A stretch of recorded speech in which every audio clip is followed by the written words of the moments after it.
what recipe did your grandmother or your mother taught you when you're preparing food, when you're cooking food? Today we're going to talk about an important part of our lives, of our culture, which is food and cooking food. People have recipe for centuries. People have recipe that they've been left behind for generation and generation. And today we're going to talk about such a thing, and I have a guest that is going to unpack most of that.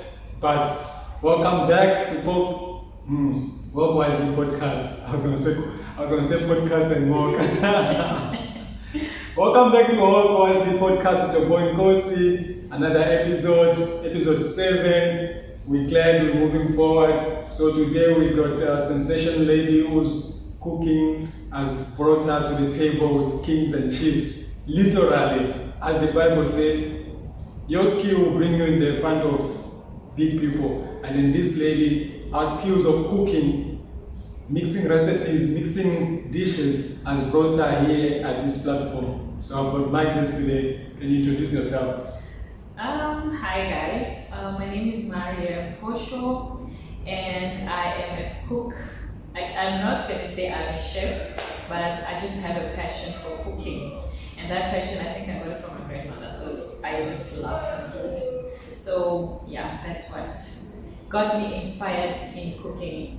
Yeah.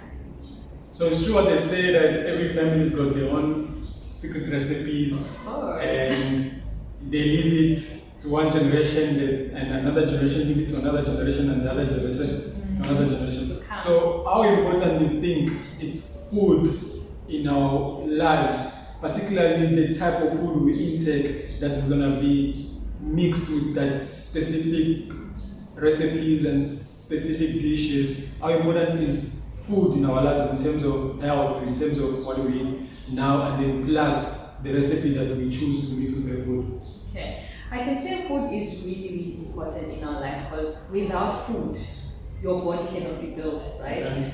Food is what builds our body. And you have to eat healthy. I think healthy eating is most important because when you look at the amount of people that get sick from their food, so we have to stick to healthy eating, which is home cooked meal, which is what I love the most. I love cooking for my family. I love providing that healthy meal at the end of the day for my family because I believe we have to take care of our bodies, or we have to take care of our lives through healthy eating habits. Okay. Yeah, so that is why food is really, really important. And it plays a very huge role in our lives, knowingly or unknowingly. Some people don't worry about what they eat, and also the recipe that you put into your food is what makes it special. You understand? And the recipe comes from, generation as you speak. Like, I can say my grandmother, she never uses like a lot of spices and all that, but it's the love that she puts in the food that matters. Yeah. The recipe for a great meal is cook with love. Okay, for someone who's watching out there, everything goes through fire. Yeah. You talk about cooking, everything goes through fire. So what's the main difference between now cooking from home and just any other food that we buy from the street? What's the difference, or what is it that we can take in mind that distinguish the difference? Because even fast food with these people sell in the street, that is cooked food. Even the one you cook around with your different recipes, it's also cooked food. So what is the difference? Why they always that differentiation of cooked food and fast food, but both they go through the fire? So me, I want to understand. Okay, for me personally, I'm gonna say what makes the difference between street food and home cooked meal. Street food is cooked in masses, like for a lot of people, and it's also cooked according to time frame. Like they rush the process. It's not properly prepared because everything is rushed for the next customer. Now, a home cooked meal, I can say it's prepared. It's planned, like you want to cook this meal for your family, you take your time, you take the care to prepare the food. That makes it special, I think, on my own opinion. I don't know about others. Okay, because the reason why I asked the question, there was a video, I watched a video of yours that was I think on TikTok, when you talk about specific restaurant where you bought your chicken from and the chicken wasn't prepared properly and it wasn't well done. So, and most of the people, they go to that specific restaurant because of the spice. So, were you disappointed to the fact that you went for that spice and that taste, but then, to your surprise, it wasn't the taste and whatever that you received wasn't packaged and cooked the way it's supposed to? And this is a fast food restaurant. Yes, as I said, everything is fast, it's rushed or fast forward in a restaurant. Everything is literally rushed. So what I feel like that chicken that I bought at specific restaurants was rushed off because it wasn't well prepared. It wasn't well cooked. It was undercooked. I don't know if it's undercooked or overcooked, but it's just, I think the preparation process did not take place properly. So that left me dissatisfied. I was very disappointed because that has been my favorite restaurant that I like to enjoy the food. And I must say, it's one of the places that when I go there, I enjoy my time. But when I ordered a specific meal that day, I was very disappointed. So I ended up making my own. I think you saw the next video. The next day, I made the chicken because I was craving for a nicely grilled chicken, and I did not get it from where I usually get. So I decided to make my own, and I was happy that I did. Okay, so another question I want to ask, with regard to experiences like that, bad experiences like that, is that what put the emphasis of people cooking their own food? Because once you cook your own food, you know what to put in so that it can play parts in your body being well-being or being well off. So is that what give you that passion to be in the kitchen, to cook for yourself, to emphasize that you need to prepare the food for yourself so that you know what you're taking in? Definitely. I must say I'm a very, I'm a foodie. I love food and I love good food. So when I go to a specific restaurant, I want to taste the food. I want to experience, like let my taste bud dance, So when I go to a restaurant and I don't get that satisfaction, I go back home, I go to my kitchen, and I decide to create something that is going to give me that satisfaction in food. And with that being said, I try my best to create my own recipe or my own dish that is going to give me that satisfaction that I cannot get in the restaurant or. So your dish and the recipe make your body speak some certain language. It does, because I know when I cook a nice meal, I enjoy it myself, and the people that eat the food, they actually confirm that yes, you did make a good meal, So that makes me happy. I think that's what pushes me more to create more recipes every day, to try new dishes every day. So like when I cook and I see people enjoying my meal, it makes me really happy. Okay. Yeah. So with the cooking, as you are a cook yourself, is this something that is given as a gift? Because in a lot of religions there's gifts and stuff. Is cooking a gift or something that anybody can just do? Because also I mentioned earlier about people having recipes given to their great-grandmother and whatever the case might be. So which means cooking also is a gift or a skill that is given to specific people, not everybody else. Definitely right. Can you elaborate on that, or is it the other way around, or anybody can just walk in the kitchen and cook? I think you are definitely right about cooking being a gift, because when you look at the way people prepare meal, you can prepare the same dish using the same recipe, using the same spices, but that specific dish might come out different. Why? Because it's a gift given to that specific person, because it's like a skill, as you say. Once you can both touch the same thing, but not all is going to grow. It's like planting a seed. You can both plant the seed there, but not all is going to grow because your seed is blessed, or you have a specific gift that is God given to you that nobody knows. You understand? So in actual sense, you're saying eating proper food is spiritual. Eating necessary spice is spiritual. Eating necessary dishes, specific dishes is spiritual. Yeah, it's actually connected, because you the cook have to connect to the food.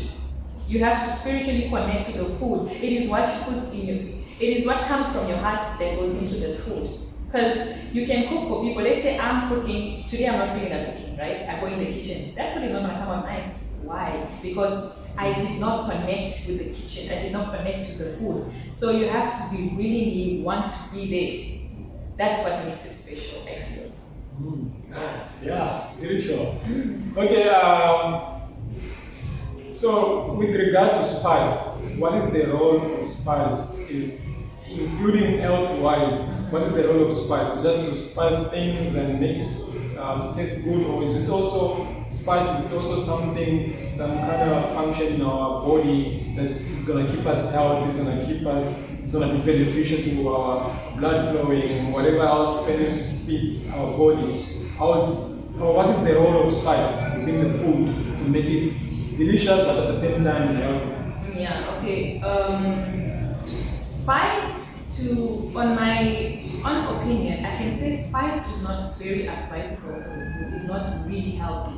It is something that adds flavor and taste to the food, but it's not advisable. Because when you go to the hospital and you say the doctor will tell you reduce spice, don't eat too much sugar, don't eat too much salt, because it has an effect on our health that nobody really understands. Scientifically and medically, you don't know, but healthy eating food, it's plain food, I can say. Because spice, I use spice, but when you cook that food without spice, it has its own very own taste.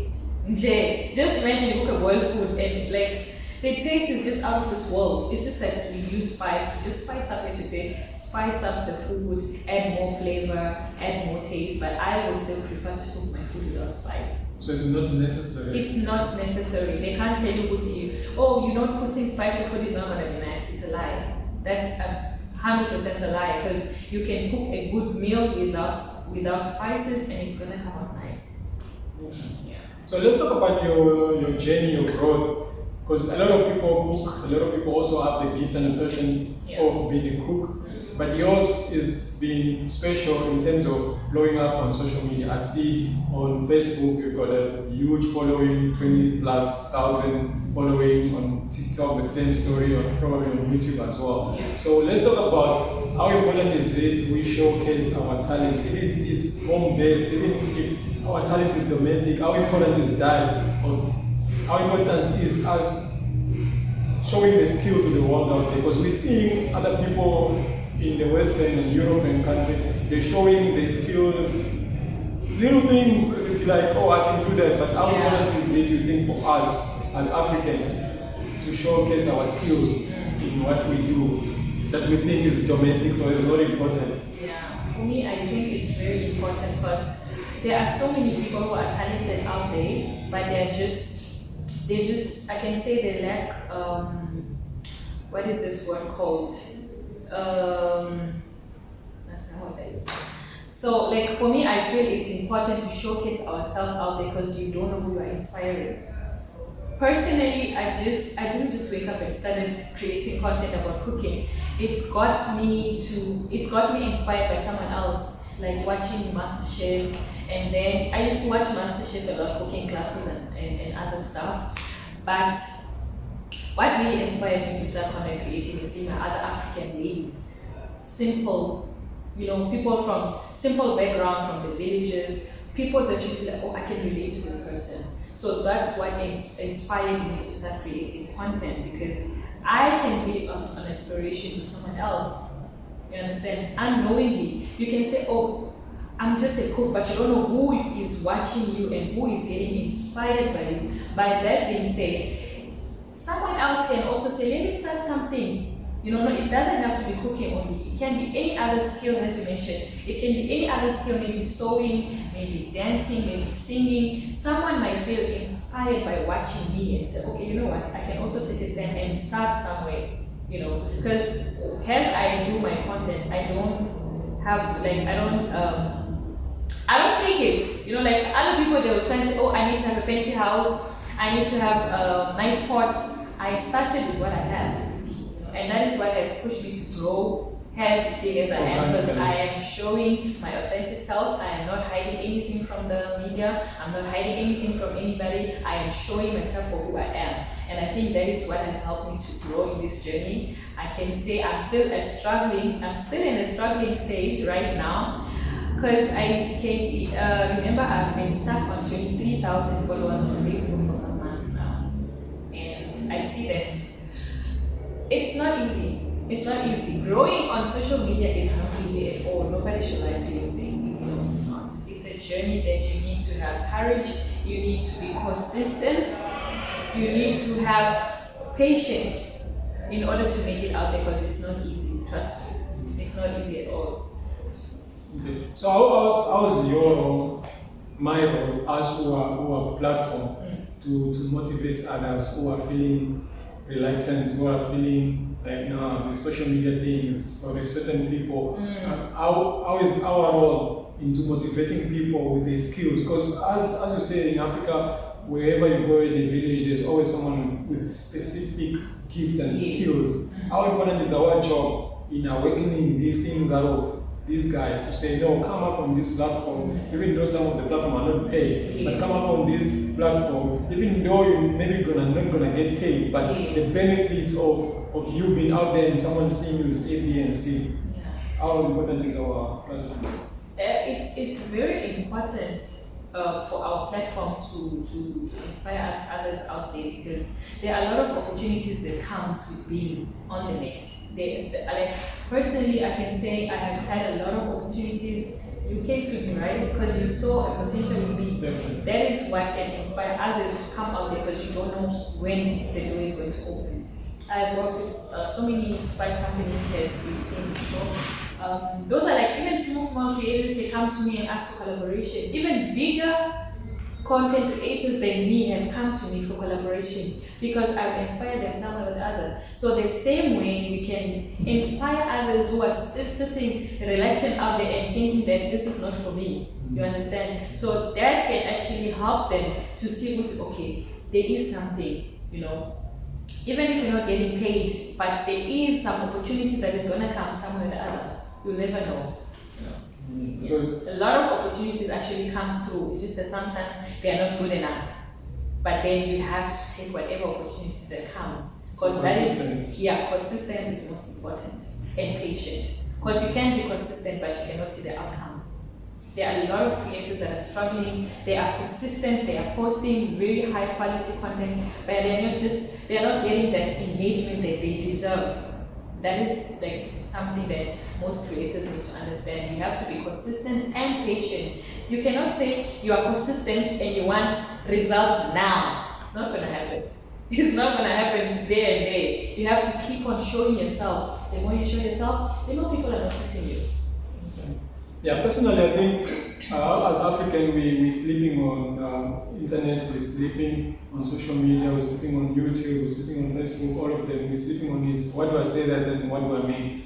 By us sleeping on this platform is us not supporting each other. Definitely. You see, because just like your religious groups, your religion congregation, that's how this social media is supposed to be with specific skills. For example, with a cook like you need to have that group or that culture, that people that follows you and for your content based in Africa, so that they can support. That support is more like sponsoring you. Exactly. Because once you sponsor one person, and other group will sponsor the other person, and the same group will sponsor the same person, and the same group will sponsor the other person. So we're sleeping on how we can build that monetization, social collision with each other. Yes. So we're sleeping on the money because people fail to understand the fact that social media can also be a business. It can. It is. Not only can be, it is a business. It is a business, but you need each other.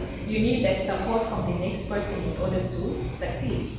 So it is a business transaction that requires a community to support you.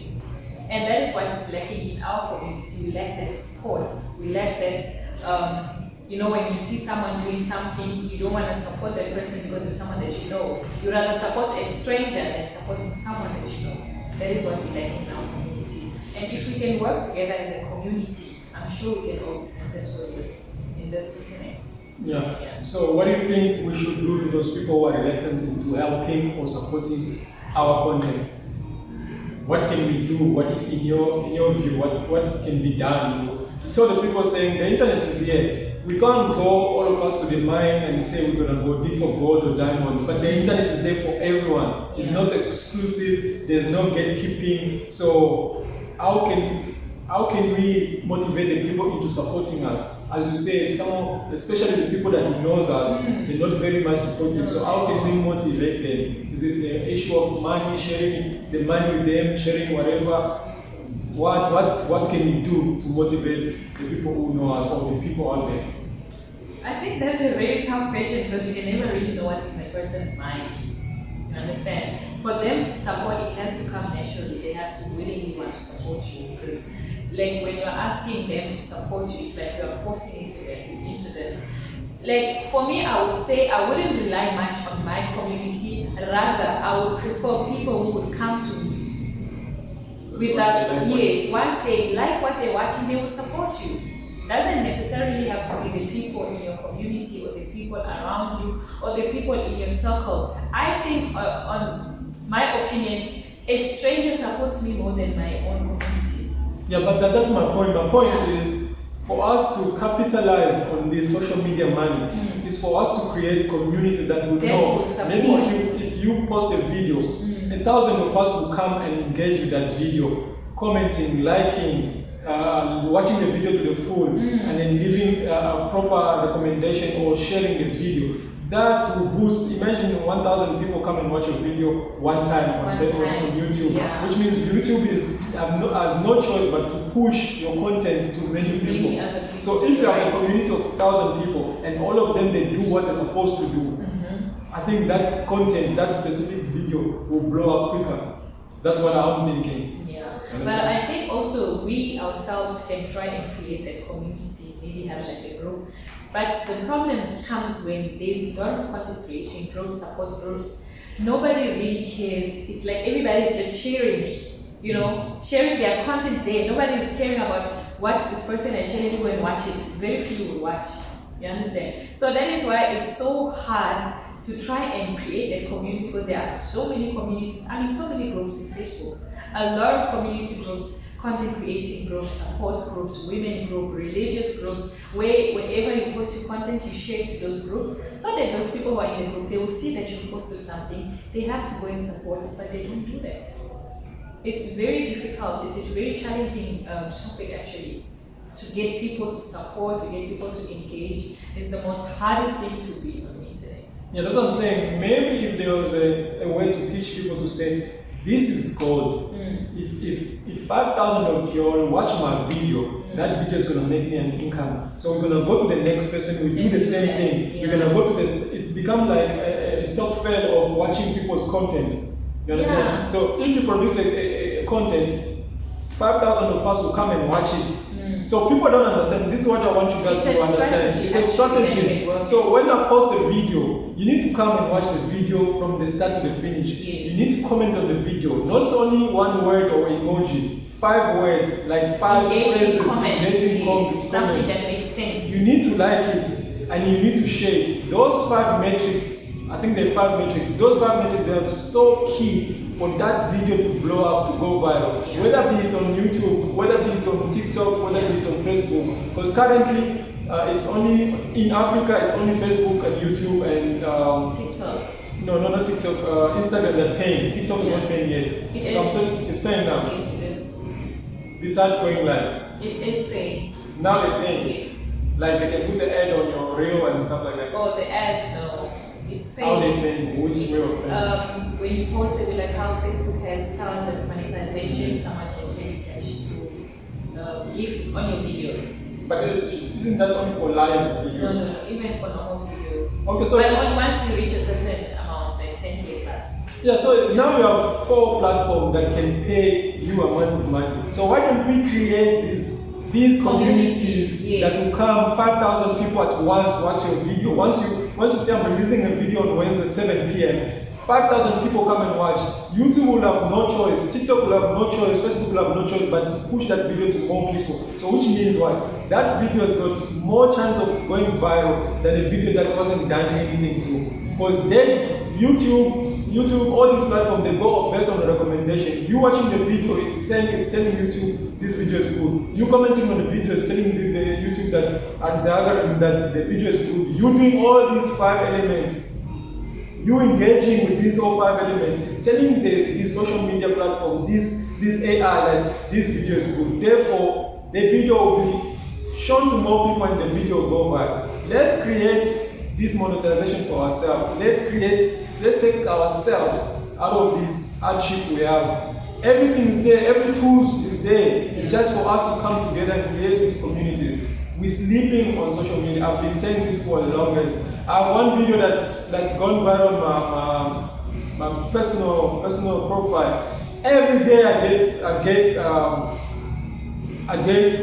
following, I get comment and stuff. But they comment with the emoji, they comment with follow back. No, I don't want you to comment follow back. Yeah, comment something that is meaningful. Oh, thank you for the video, great video. Don't comment follow me back or send me that's more. That's spam, that's one. Yeah, you understand? So the algorithm is spacious of that. So we need to create these communities that will come and engage with your content fully so that we can all eat. Guys, the technology is from overseas, but we can make money with it here. Just like they're taking money from this continent, just like they're taking money from the gold, the diamond, the oil of this continent, we can also use the same thing that they brought us, which is social media and technology, and use that same tool to make ourselves live. There's people who are living overseas based on this. True, and they've made it big. Yes. There are people who have bought houses and houses. With social media, I don't understand why most of us in Africa we cannot do the same. It's out there for us to do. So I don't understand why. You just follow the footsteps. It's simple. You just have to put in the effort. You just have to. You are scrolling anyway. Yeah. Just take 35 minutes, 1 hour to watch someone's video. Yeah. It doesn't even take an hour to watch some videos. And you don't have to watch the whole video sitting there. Watch it, put on the phone there, continue with what you're doing. You don't have to watch me talk the whole time. You don't have to watch the whole 1 hour. Put it on your phone, put it there, and then go do something else. That's how we support each other. Exactly. Anyway, I just wanted to get that out of the way. I've seen you doing brand collabo. How did that come about? Is it a milestone or is it something that they come to everybody? To be honest, I think it's a milestone because it doesn't just come to anybody. For a brand to approach you and say, you know what, I would like to work with you, it doesn't just happen. People do apply. I've applied to so many, but it's only the few that will come to you without you applying. You understand? Like I got an email from Tim. I was shocked at first. I thought it was a scam. You know the scam and spam emails. I checked it thoroughly. I did my researches. I checked everything, and when I went on the Temu app, it was legit. I was surprised because I tried to apply before. I tried to apply with Shein. I tried to apply with different brands, but this one they came before me. So I was surprised and I was very happy because it doesn't just happen. There are people who are bigger than me that has never gotten anything. People that I've known that started way before me that have got larger following than me, they have never gotten any collabos. But I have gotten like 3, if I'm not mistaken. Yeah, and I can say it's a huge milestone because knowing how small I am and how I'm still struggling, but then I can see people see potential in me. It's what makes it, worth it, and it's a huge milestone for me. So you mentioned something important. There's also you going out there and trying to find these people. Yes, you can't just sit down. You have to go look for them. So once you have content, you have a product. In this case, digital product. This content we're creating is digital. Yes. So in this case, you have to tell people what you're doing. Exactly. You don't just sit. I say, you as a content creator, you are a brand yourself. Because by putting yourself there, you are branding yourself. You are branding yourself for others to see the potential to work with you. So you have to go. If they are not coming to you, go and look for them. If that door is not opening, go and knock. You'll never know. Someone might just open it. So that is just my advice. So in another case, it's like advertising yourself. Yes. You can't be cooking fed cooks and then you have to go in the street and say, I'm selling fed cooks. Exactly, because when you cook, people are watching, oh, she's using spices. Oh, I'm a spice company. I can, get her to, I've worked with Shan Spice. Shan is a very big brand. Yes. They approached me and they sent me a parcel and I use their brand. I've currently working with Spice Jimmy. So, and there's this other spice, Palisa Spice. Like all those are brands that they see you using spices daily, they feel like you can be of use to them. You can benefit them somewhere or other. Because when you're using their spice, others are watching and they see it and they are commenting and asking, oh, where can you get that product? You understand? So it's all works together. Guys, it's very important for you to put yourself out there. Once you have something, you have a talent or a skill, and you bring it on digital form. Digital form means on video, on platforms like TikTok, YouTube. Go outside there and advertise yourself. So, when I'm talking about advertising yourself, do we need to do it organically, or do we need to pay for advertising ourselves? Okay, to be through honest, your experience, through my experience, what has worked is organic. Organic is gold. Nobody should lie to you. You can promote your stuff. That promoted video or content will go. It will reach a lot of people. What about your next content? It's going to sit there, right? So you're going to get used to promoting because you want that fast growth, you want that fast views, likes, comments. But then what about the next product, the next content that you're going to create? It's going to sit. So growing organically is very important. I realized because when I started it was in 2024. I was sitting, when I first turned my Facebook into a professional mode, I was sitting at 2-point-something followers. That was last year. And within a frame of time, I started seeing all this follow, this and that. I was like, oh, the numbers are growing fast. You know, it feels good to get huge numbers. But are you getting the engagement that you need? No. People are following you because you're going to follow them back. So it's like a transaction thing. You are buying followers who are not going to engage in your content. That is the reason why I'm sitting on 23K followers with a low engagement. You understand? So basically, it's not about the numbers. It's not about the views. It's not about the likes. It's about the engagement that you get from it that pushes your content. Yeah. Yeah, you heard it here first. Don't go follow for follow. It doesn't work. It actually ruins your page, or it ruins your profile because the algorithm can sense what you call this, the fakeness. They can sense it's there's no real engagement here. It's like a robot or something. Your page can get suspended, your page can get restricted. I got restricted so many times. That is why I stopped and I'm just growing organically. And I am glad that even though I'm stuck at 23,000 followers, it is something. At the end of the day, when I post my content, I know I have those loyal followers that will comment, that will like, that will share, that will enjoy my video. They will actually comment and say, wow, I really enjoyed the video. And that is what we want. We don't want just fast growth with no engagement. You need to connect to the people. And by connecting to people, they will come. More of them will come. So that's where the question of niching is important. Very important. Because when you build a society of cooks, yes, people will come for cooking. Yeah. People will come for recipes. People will come for dishes. Definitely. So you have niched in that space. When you come for podcasting, you need to create a podcasting community. So which means can we then say I can have my personal profile and then I can have a page for the podcasting. Definitely. Then I separate the two. You have to separate because your personal page, you're doing your personal things.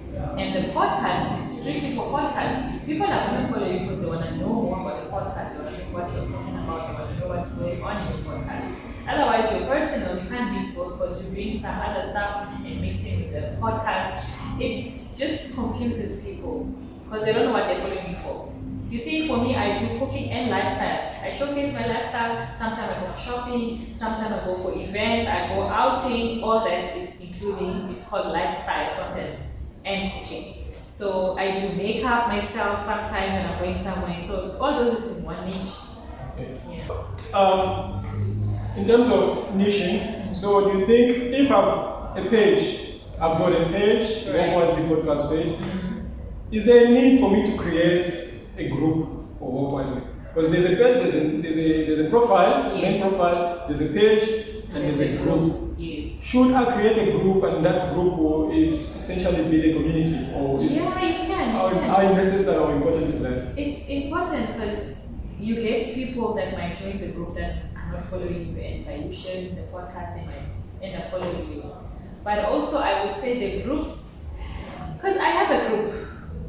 Some groups they're just unnecessarily there. To be honest with you, I'm giving my honest opinion, knowing that I have so many groups that I follow. But being in those groups, it doesn't benefit us that much because people are just there to share their own stuff, spamming the content, and like very few, maybe you get like 2 or 3 people that are gonna comment and like, So I would say creating a community will be just sharing in other people's group until you feel like you're big enough to have your own group. Yeah. So you can't have a group. Okay, when you do have your own group, yes. Can you restrict it to only you posting and the rest will just consume it? Or I think it's good for anybody to post so that they also feel like they are sharing something. Oh. You understand? It's not only about you. Because when they feel like they're like, why are we here? We don't get to showcase our own. It's supposed to be a group where it's like a shared community. Yeah.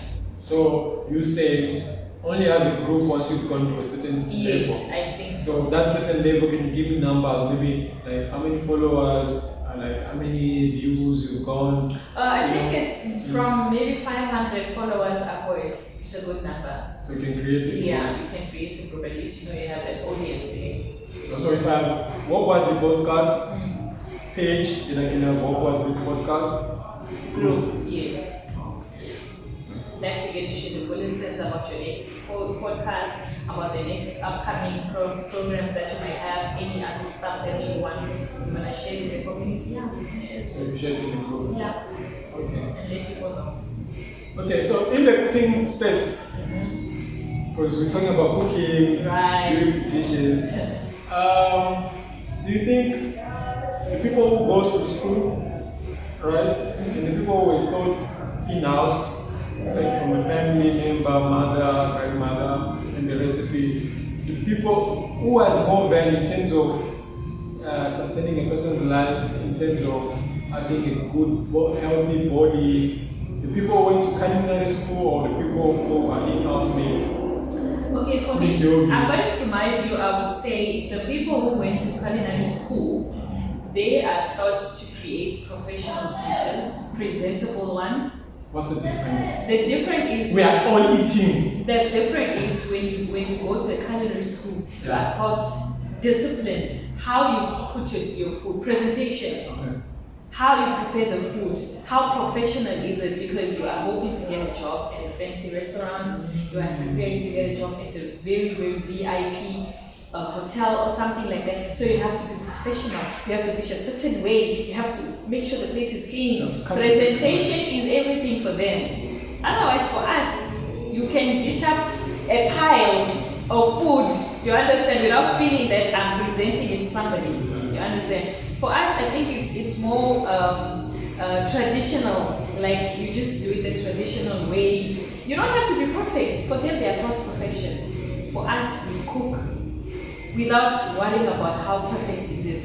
As long as the food is good, as well as people can enjoy it, it doesn't really matter about the presentation. Yes, presentation does really matter, but it's not as culinary people. They are taught perfection, according to me. So perfection of presenting to a customer because it's going to be sold, right? Yes. Not perfection. A specific person. Yes. So not perfection of saying it's perfection in terms of health-wise. It is also perfection in terms of health-wise as well. Health-wise, presentation of the dish and the taste of the food. So all in all, it's all like perfection.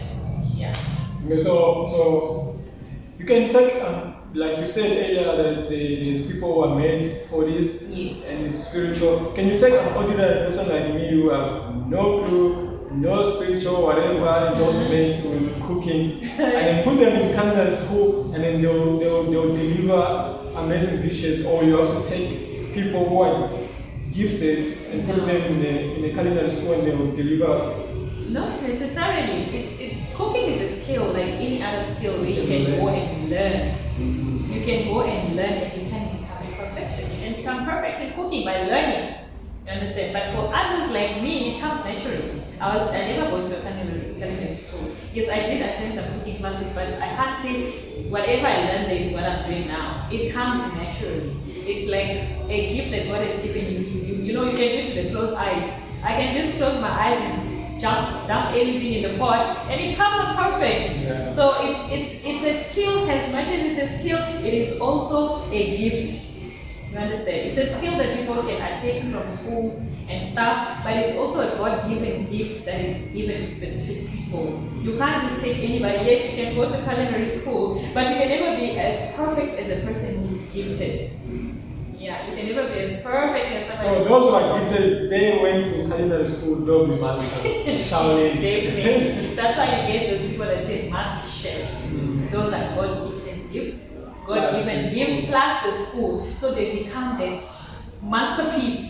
You understand? Yeah. The reason I ask because nowadays people are doing things just for the sake of them getting a job, Yes. them getting some things going in their life, but they're not in love with that craft. They're not in love with that. So that's the reason I ask, because imagine you take someone like me who's just looking to make money and you take him to culinary school. That won't be a good match. It won't be a good match, but you know what? Once you start something and you put your mind to it, even if you're not a cook, you will fall in love with it. Once you fall in love with something, it becomes natural. It becomes natural. Once you start loving something, for me, I can say, for example, when I started creating content, right? I never go to school for content. I didn't study or anything. I just said, let me try this out. And once I got a hang of it, I fell in love with it. I can easily do it because it's something that I came to love. You understand? So it came naturally. People still ask me, how do you do it? I'm like, I don't know. It's just, I feel like I'm just in love with it. The more I create content, the more I'm loving it, and the more I am learning to do it perfectly. You know, everything it has to do with your mindset. If you want to achieve something, you have to start with your mindset. Alright, so what I'm going to do now, I'm going to ask you, in cooking space and culinary space, spice space, what have caught your attention that you can give people advice on, and then the next point is, what can you look forward to your activities, and what are you bringing us, what are you cooking that we should be waiting for? Oh, wow, that's a lot of questions at once. Oh, it's two questions. Should I start with in the cooking space, right. in the food space? Right. What have attracted your attention, whether negatively or positively, that you can share some advice on, or your 2 cents? Some advice. What has really take my advice, my attention, right? What has really taken my attention? Yeah, what has really taken my attention is cleanliness in the kitchen. That many people take slightly because people are watching out there. If you're gonna be a cook, you have to be clean. Yes. The environment has to be sparkling clean. You have to keep your place neat all the time, because what you put there is what you're gonna get. You're gonna get hate comments. You're not gonna like it, right? Like when someone says, "Oh, your kitchen is so dirty," you're gonna get hurt. So you need to watch all those things. That's what I've learned. You need to watch what you're putting out there. Not everything's supposed to be in the kitchen. There are some, but I have made my own mistakes. That's your information. I've made my own mistakes where sometimes I'll be lazy to clean my stove, and I'm gonna create my kitchen like that, and people are gonna point out.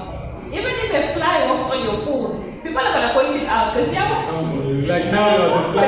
Hey, that podcast always has flies. You understand? No, it's the way we act. There's so flies. This is what we have to learn. We have to learn the environment that we are working on. It has to be clean, it has to be presentable, and also the mistake that I have, I'm like, nah, I'm just being me, nobody's gonna mind. But then people are out there minding. Some won't say there in the comments. They're gonna follow your post and say, you are embarrassing us, don't do that. And it's something that people take slightly because you just want to create and post this on a post. You're not really worried about the quality of the content. You're not worried about what message you're sending out there. You understand? So, yeah. Okay, guys, you ready to hear first? It must be clean. Clean. It must be punctual. Yes. Your kitchen must be sparkling. Yeah. Your tools, your cookery, your cutlery, I'll give it a little bit of waitering, so I know a little bit of cutlery, cookery. It doesn't have to be perfect. It doesn't have to be perfect. It just has to be clean. Yeah. It has to be clean, even though you're not culinary educated, but cleanliness. presentable, cleanliness. Yeah. So the next part was what's in the pipeline that you can look out for. In the pipeline, guys, just anybody working with yes, content coming up? a lot of I'm going to be working a lot with Spice Genie, so there's a lot that is going to be coming. I'm going to be doing a cooking demo for them. There is a show that is going to be happening in June, July. The Home and Garden. I don't know if you guys know about the Home and Garden show. No. The home. Just go and check the Home and Garden show. It's going to be from the 28th of June to something of July. So it's going to be like a 9-day thingy show, and I'm going to be there full time, every single day doing cooking demo for cooking demo. Nice. So you guys need to watch out for that. And I am also, I'm not going to say it now, but just keep watching, watch the space. I don't want to spill everything right now. Just keep on watching if you want to. So are you telling us that this is not the last time we see you? Definitely not. I'm going to come back. Okay. I don't know. It's been such a pleasure to have you. It's been such a pleasure to watch your growth. Even though you undermining and downlooking on the 23,000 on Facebook and 12,000 on the other one and 8,000 on whatever. You undermining that, but for some of us we've been here, we've been doing social media, but we know we're close to those numbers. Sure. We're growing, you're growing, but it's very important and very key for us as Africans to share these small milestones, because as we share, we're motivating each other. As we share, we're giving each other's idea. That's the whole point of us having you on the show, is so that we can share, motivate, and try to impact each other's life.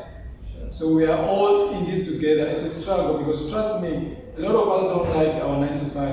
A lot of us don't like. It's the most boring lifestyle ever. If you have a choice to do something that's going to make you income without going to work 9 to 5, I would say grab it with both hands. Yeah. Don't sleep on it, especially being on this media. Social media has money, guys. You people are sleeping on money. People are making real monies out there.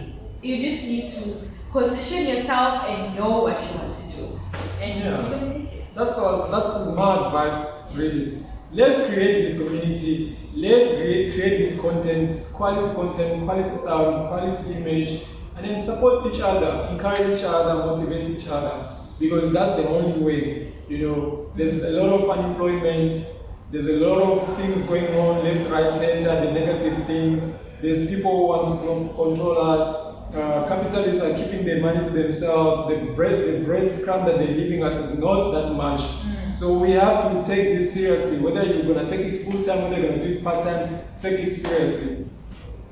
Please guys, in that note, don't forget to subscribe, don't forget to like and share. So, my sister, before we leave, do you have any advice for our podcast?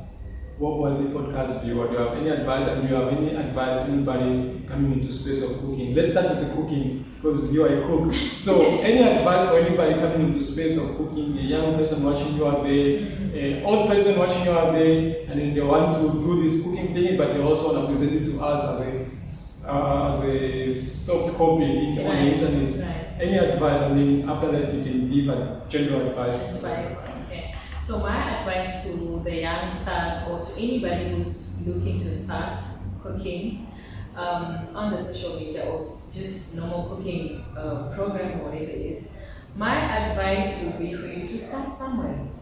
Because the people have this tendency of saying, I need to have a perfect kitchen, I need to have a perfect home, I need to have a perfect pot. No.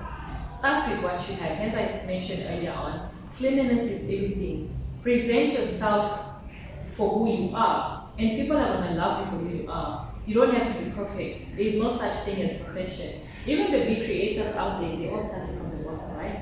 You start from the bottom and grow, you rise. That would be my advice. And the second advice I'll advise you is to be consistent once you started. Be consistent. have patience, be coachable, be ready to learn from others. Open-minded. Watch other people's videos, watch other people's content, see something that is related to you, find it and copy it. You don't have to copy exactly, but see if it's related to you and start your own. Okay. And for our WalkWizely podcast, For any advice? WalkWizely Podcast, I would advise you to keep on doing the great job that you are doing, inspiring people, because without you, I wouldn't have spoken and told people my story. So I would advise you to go and look for more people like us to share their stories with the viewers. Okay. Yeah. So you heard it here first. She's a brilliant cook. It's in the family, it's in the blood, it's in the spirit. So with that being said, if maybe a Langeni hotel or Suncoast hotel had to approach you to say, we want to give you a job, would you take it? I would take it if they ask me to cook traditional meal. I am into traditional meal, home cooked traditional Indigenous meal. meal. Yes, indigenous meal. Yes, I would definitely take it. Okay.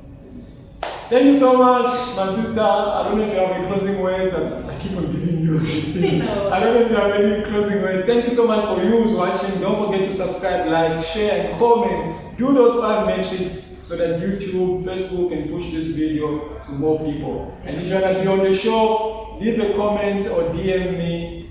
We will have you on the show. WalkWizely Podcast. It's your boy Kosi. I'll catch you on the next one. You want to say goodbye? I just want to say thank you so much for having me. It was a pleasure being here and Pleasure I really having you. enjoyed the conversation. I hope to do it again. I hope to be here again because, I love this space. Okay. Thank you so much. Thank you. Bye bye. Catch you on the next one. Peace. Yes.